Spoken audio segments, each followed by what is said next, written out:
स्वागत है आप सभी का हमारे YouTube channel star student classes पर, जिस पर आप सभी पढ़ते हैं बीएससी के लिए जूलॉजी, बॉटनी और केमिस्ट्री, जिसमें आज हम आप सभी के लिए बीएससी थर्ड सेमेस्टर की केमिस्ट्री की क्लास लेकर आए हैं, जिसमें आपकी बुक चल रही है chemical dynamics and coordination chemistry, जिसमें कि लास्ट टाइम पर हम यूनिट 2 डिस्कस कर रहे थे, जो कि हमारी केमिकल इक्विलिब्रियम, जिसमें कि आज हम लेक्चर 5 में हैं।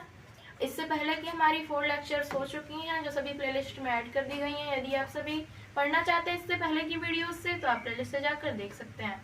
बढ़ते हैं हमारे नेक्स्ट टॉपिक की ओर, जो कि हमारा ली शैडिलर प्रिंसिपल।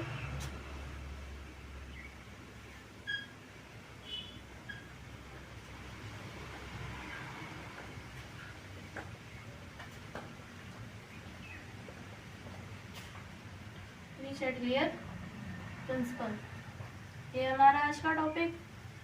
ली शैडिलर प्रिंसिपल आप सभी के एग्जाम के पॉइंट ऑफ व्यू से बहुत ही इंपॉर्टेंट होने वाला है, सो मेरी आप सभी से रिक्वेस्ट है कि आप सभी ये नोट डाउन जरूर करें। सबसे पहले ये जानेंगे कि ये प्रिंसिपल किसने दिया था।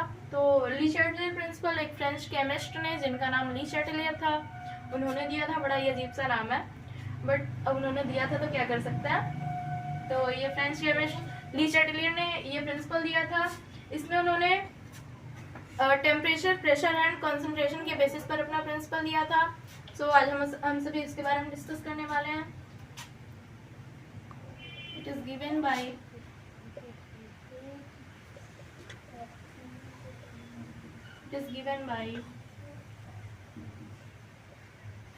फ्रेंच केमिस्ट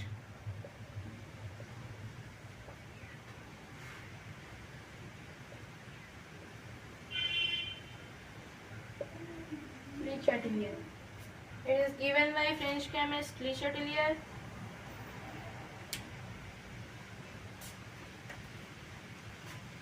सबसे पहले हम जानेंगे ली शैडिलर प्रिंसिपल होता क्या है।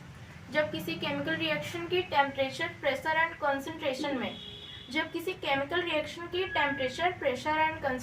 में चेंजिंग करते हैं, तो उस रिएक्शन का जो इक्विलिब्रियम होता है वो उस डायरेक्शन में शिफ्ट होता है जहाँ की इन तीनों का इफेक्ट न्यूट्रलाइज या नलिफाइड होता है। यानी कि यदि हम जैसे कि आप सभी प्रतिक्रिया देते हैं अपनी, यदि आप सभी को गर्मी ज्यादा लगे तो आप कहाँ जाएंगे। आप सभी सोचेंगे कि हम एसी या कूलर के सामने जाएं, तो आप सभी कहाँ जाना चाहते हैं। आप सभी गर्मी से ठंडे वातावरण की ओर जाना चाहते हैं। उसी तरह इक्विलिब्रियम भी इन सभी इफेक्ट के विपरीत दिशा में शिफ्ट होता है। यानी कि जहाँ इनका टेम्परेचर, प्रेशर एंड कंसंट्रेशन में जो चेंजिंग का इफेक्ट होता है वो न्यूट्रलाइज हो जाए, उस दिशा में इक्विलिब्रियम शिफ्ट होता है।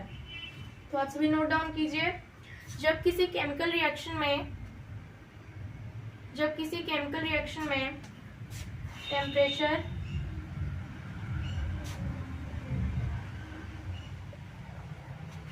Pressure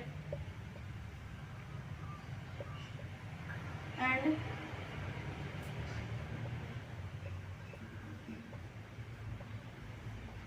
concentration, temperature, pressure and concentration में चेंजिंग की जाती है,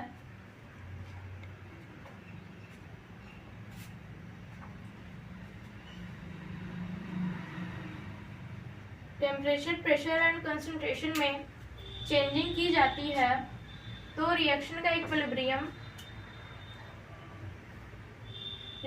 इक्विलिब्रियम उस डायरेक्शन में शिफ्ट होता है जहां टेम्परेचर, प्रेशर एंड कंसंट्रेशन में चेंजिंग का इफेक्ट न्यूट्रलाइज होता है। जहां टेम्परेचर, प्रेशर एंड कंसंट्रेशन में चेंजिंग का इफेक्ट न्यूट्रलाइज्ड होता है। तो फ्रेंड्स, इसके बाद आई होप आप सभी नोट डाउन कर लिया होगा। इसके बाद हम बढ़ते हैं टेम्परेचर के इफेक्ट की तरफ। ली शैडिलर ने टेम्परेचर के लिए क्या बताया था। Temperature, effect of temperature,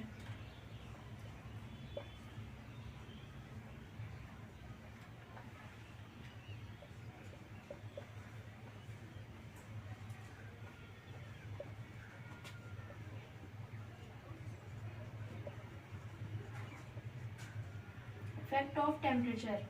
so friends, हम टेम्परेचर को किसके अकॉर्डिंग देखते हैं। टेम्परेचर यानी कि टेम्परेचर का इफेक्ट किस पर पड़ता है। आप सभी को ही पता होगा कि टेम्परेचर बढ़ाने पर हीट में चेंजिंग होती है। टेम्परेचर बढ़ाने पर हीट बढ़ जाता है, टेम्परेचर घटाने पर हीट कम हो जाता है। तो टेम्परेचर को हम हीट के अकॉर्डिंगली लेते हैं। तो हीट का बढ़ना और घटना या फिर हीट का अवशोषित होना या उसका निकलना यानी कि रिलीज होना क्या होता है, ये टू टाइप से होता है।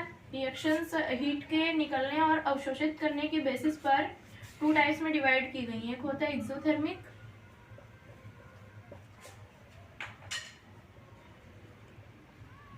Reaction, exothermic reaction, and second होता है हमारा एंडोथर्मिक रिएक्शन।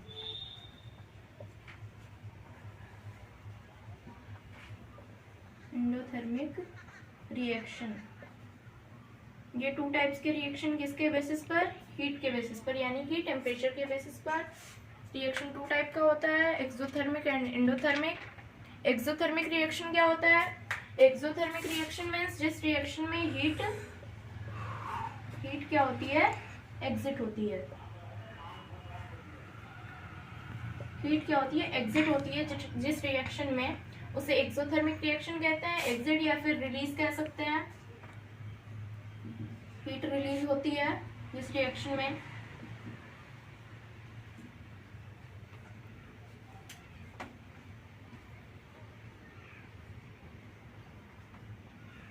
उसे क्या कहते हैं, एक्सोथर्मिक रिएक्शन कहते हैं। एंडोथर्मिक रिएक्शन यानी जिस रिएक्शन में हीट इंटर होती है, यानी कि रिएक्शन में जिस रिएक्शन में हीट इंटर की जाती है, उसे हीट प्रदान की जाती है, किसी बाह्य तरीके से हीट प्रदान की जाती है, तो उसे क्या कहेंगे हम, एंडोथर्मिक रिएक्शन कहेंगे।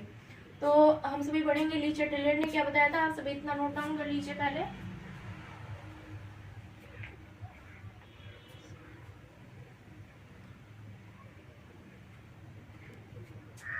एक्सोथर्मिक रिएक्शन के बारे में बात करते हैं। In this reaction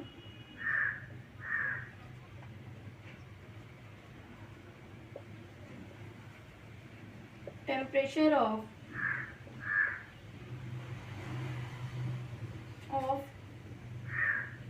forward reaction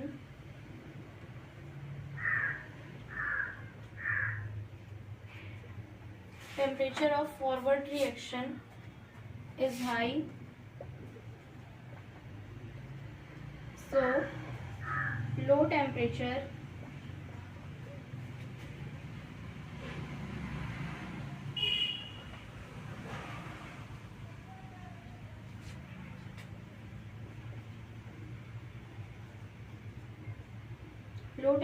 is favorable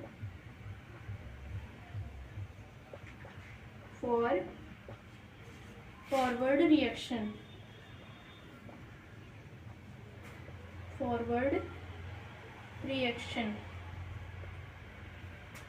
इस रिएक्शन में यानी कि एक्सोथर्मिक रिएक्शन में फॉरवर्ड रिएक्शन का टेम्परेचर हाई होता है।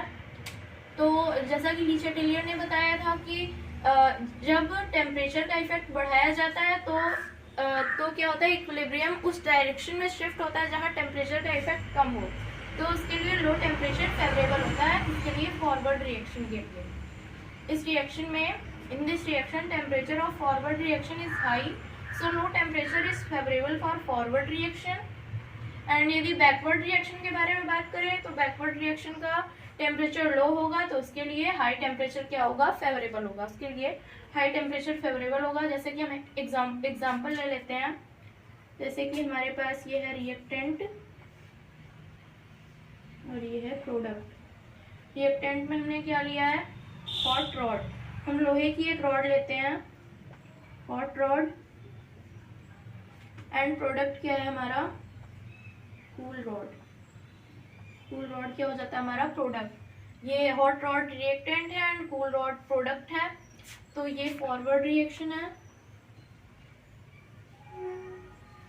तो हॉट रॉड को हम किसी कूल जगह पर ले जाएं या किसी ठंडी जगह पर ले जाएं तो वो ठंडा होगा, तो उसकी हीट कहाँ जाएगी, उसकी हीट जाएगी एटमॉस्फेयर में ही जाएगी ना उसकी हीट। तो ये क्या हो जाएगा, उसकी हीट, उसमें से हीट क्या हो रही है, एग्जिट हो रही है। तो ये रिएक्शन जो फॉरवर्ड रिएक्शन हो गई वो हो गई एक्सोथर्मिक रिएक्शन, वो हो गई एक्सोथर्मिक रिएक्शन। यदि हम एंडोथर्मिक रिएक्शन की बात करें तो यदि हमें कूल रॉड को इसी रिएक्शन को बैकवर्ड तरीके से देखें, तो कूल रॉड को हमें हॉट करना है तो उसे हम गर्म जगह पर यानी कि सनलाइट में ले जाएंगे। उसे गर्म करने के लिए सनलाइट में ले जाएंगे तो रॉड कैसे गर्म होगा? रॉड गर्म होगा, वो सूर्य की एनर्जी को, सूर्य की ऊष्मा को अवशोषित करेगा अपने अंदर। तो उस तरीके से बैकवर्ड रिएक्शन क्या हो जाती है? एंडोथर्मिक रिएक्शन हो जाती है। बात करेंगे हम एंडोथर्मिक रिएक्शन के बारे में। एग्जाम्पल मैंने आप सभी को बता दिया है, नोट डाउन करना है।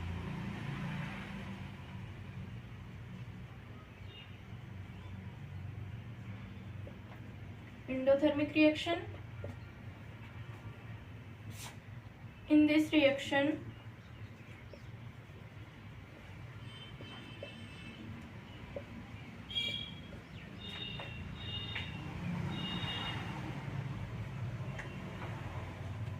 heat will be entered.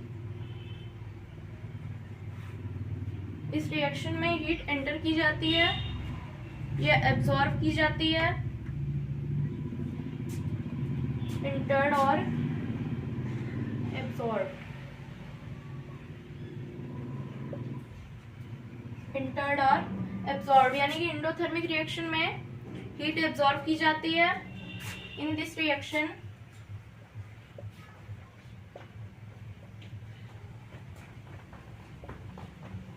temperature of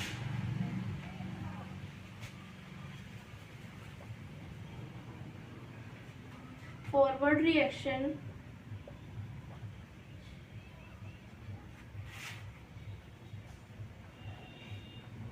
is low, so high temperature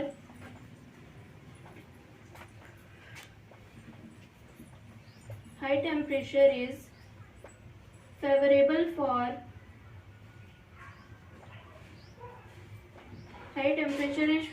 for forward reaction. Favorable for forward reaction.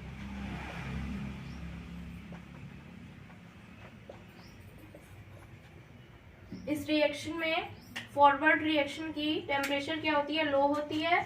तो इसके लिए हाई टेम्परेचर फेवरेबल होगा, यानी कि लो टेम्परेचर की तरफ से इक्विलिब्रियम क्या होगा? हाई टेम्परेचर की ओर वो शिफ्ट हो जाएगा। तो फेवरेबल होती है क्या? High temperature.